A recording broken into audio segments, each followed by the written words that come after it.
தந்தை, மகன், தூய ஆவியினுடைய அருளும் ஆசீரும் முழுவரோடும் நிறைவாக இருப்பதாக.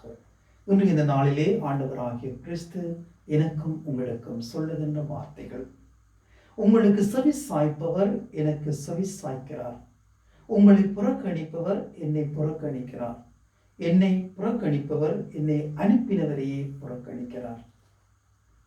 ஒரு ஜெசிபல் பிரியமான இறை உறவுகளே, எங்களுடைய வாழ்க்கையிலே ஒருவருக்கு செவி மடுப்பது என்பது கஷ்டமான ஒரு விடயமாகத்தான் இருக்கிறது.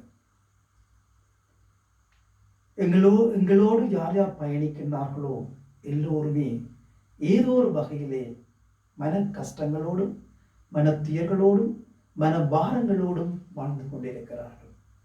அவருடைய வாழ்க்கையிலே ஆறுதலுக்காக, நிம்மதிக்காக, சந்தோஷத்திற்காக பலதை எங்களிடம் சொல்ல வருவார்கள். கஷ்டங்களையும் துன்பங்களையும் வேதனைகளையும் அவர்கள் சொல்ல முடியாத துயரங்களையும் எங்களுக்கு சொல்வதன் மூலமாக அவர்கள் ஆறுதலை அடைய வருவார்கள். அப்படி வருபவர்களை ஓரம் கட்டாதீர்கள், புறக்கணிக்காதீர்கள்.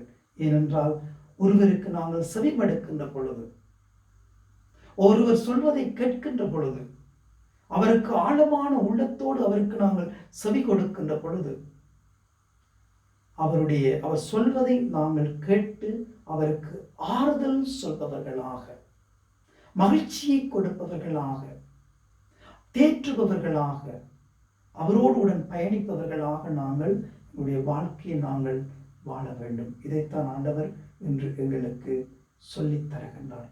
நாங்கள் ஒருவருக்கு செவி கொடுக்கின்ற பொழுது ஆண்டவருக்கே செவி கொடுக்கின்றோம். ஒருவரை ஏற்றுக்கொள்ளுகின்ற பொழுது ஆண்டவரையே நாங்கள் ஏற்றுக்கொள்ளுகின்றோம்.